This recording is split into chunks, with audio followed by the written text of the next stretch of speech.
Bismillahirrahmanirrahim. Assalamualaikum warahmatullahi wabarakatuh. Pada kesempatan kali ini kita akan belajar Al-Quran, yaitu ayat-ayat tentang ikhlas, sabar, dan pemaaf yang ada di dalam Quran Surat An-Nisa ayat 146, Quran Surat Al-Baqarah ayat 153, dan Quran Surat Ali Imran ayat 134. Pertama kita baca dulu Quran Surat An-Nisa ayat 146 ya. Karena ayatnya agak panjang, takutnya nanti kita mengambil nafas di tengah-tengah bacaan, maka kita nanti potong sampai ke dinahum lillah. Nanti kita lanjutkan dari potongan ayat tersebut ya. Oke, kita mulai. Bismillahirrahmanirrahim. Illalladzina tabu wa aslahu wa tasamu billahi wa akhlasu dinahum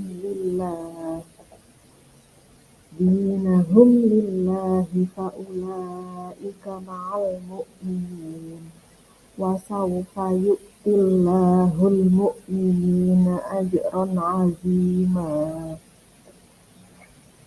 Berikutnya kita ke Quran Surat Al-Baqarah ayat 153.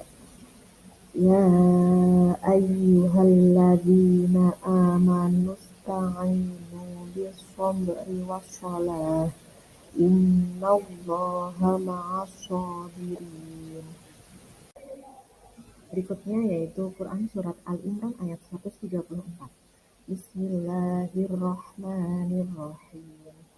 Alladzina yunfiquna fis-sarra'i wad-dharra'i wal-kadhimina al-ghaiza wal-'afina 'anil nas wallahu yuhibbul muhsinin. Shadaqallahul 'azim. Hukum tajwid yang kita pelajari pada bab ini adalah hukum yang sukun dan juga tanwin. Terbagi menjadi 4, yaitu izhar, yang kedua iqlab, yang ketiga idgham, yang keempat ikhfa. Idgham sendiri terbagi menjadi 2, yaitu idgham bi gunnah dan juga idgham bila gunnah. Ya, mari kita bahas satu persatu, yaitu pertama adalah izhar, yang artinya adalah jelas. Bagaimana sebuah bacaan dikatakan sebagai izhar? Itu jika ada nun sukun atau tanwin, yaitu ada fathah tanwin, dhammah tanwin, dan juga kasrah tanwin, bertemu dengan salah satu huruf izhar yang 6, yaitu ada hamzah, ha, ha.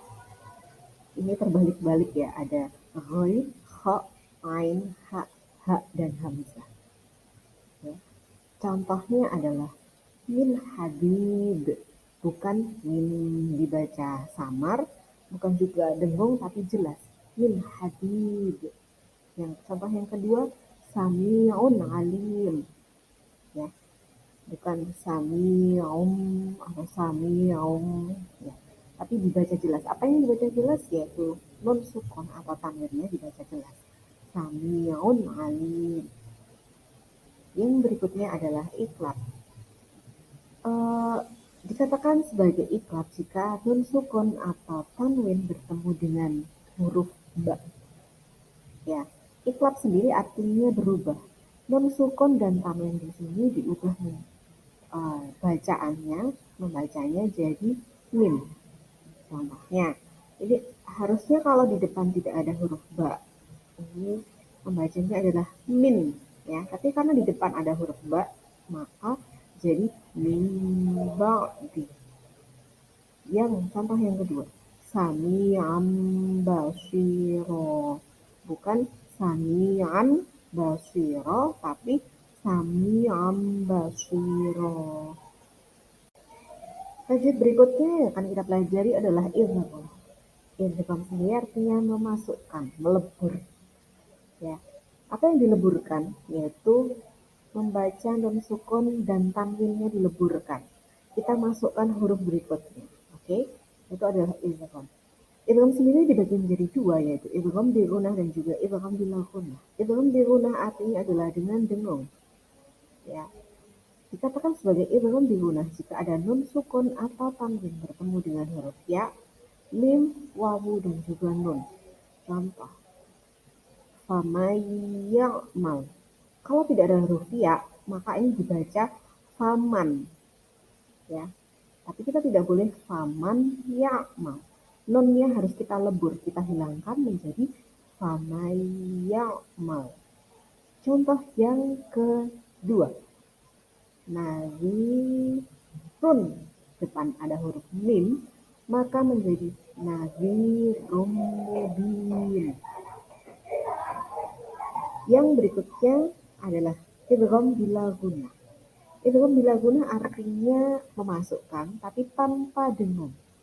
Kalau tadi digunah dengan dengung, kalau bila guna tanpa dengung.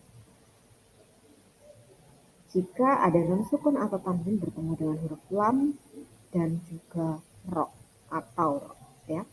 Contoh milladungka ghafurur rahim, bukan mil, gak ada dengungnya, jadi langsung saja milladungka ghafurur rahim, bukan ghafurun rahim, bukan ghafurur, tapi ghafurur rahim. Ya. Terakhir untuk nun sukun dan juga tanwin, yaitu kita akan belajar tentang ikhfa hakiki. Ya, ikhfa di sini jika ada nun sukun, ya, atau tanwin bertemu dengan salah satu huruf hijaiyah, ada 15 huruf.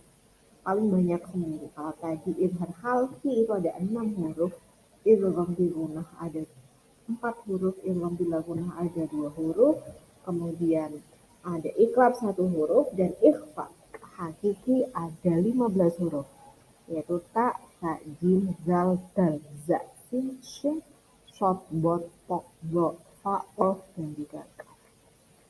Ikhfa sendiri artinya samar. Contohnya ini, saya contohkan ada 3. Yang pertama, mindun. Nun sukunya dibaca samar antara huruf nun dan juga huruf dal di depannya ini. Mindun. Terus yang kedua, ini ada nun sukun bertemu dengan huruf kaf, maka nun sukun atau tamwin, nun sukunnya dibaca seperti ang, ya. Min kulli makan. Berbeda dengan jika ada nun sukun bertemu dengan dal tadi, ya.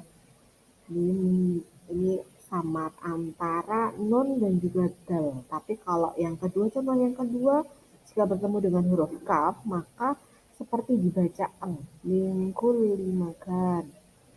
Oke, contoh yang ketiga. Ada nun sukun bertemu dengan huruf zal. Fa'anzartukum. Ya. Ini seperti bukan eng, bukan juga, tapi an, ya, kayak fa'anzartukum. Fa'anzartukum. Oke, demikian non sukunnya. Kita akan berlanjut ke mim sukun. Tajuk yang kedua yang kita pelajari adalah hukum mim sukun. Hukum mim sukun sendiri terbagi menjadi 3, yaitu yang pertama izhar syafawi, yang kedua ikhfa syafawi, dan juga idgham mutamatsilain. Ya. Mari kita bahas satu persatu hukum tajwid mim sukun. Yang pertama adalah izhar syafawi. Izhar sendiri artinya adalah jelas. Jadi mim sukunnya kita baca dengan jelas. Bagaimana mim sukun bisa dibaca dengan jelas? Itu jika mim sukun bertemu dengan salah satu huruf hijaiyah. Semua huruf hijaiyah kecuali mim dan juga ba. Kita contohnya ada 3, ya. Jadi ada alif, ta, sa, jim, ha, ho, dan seterusnya sampai ya. Oke, kita bahas contoh yang pertama.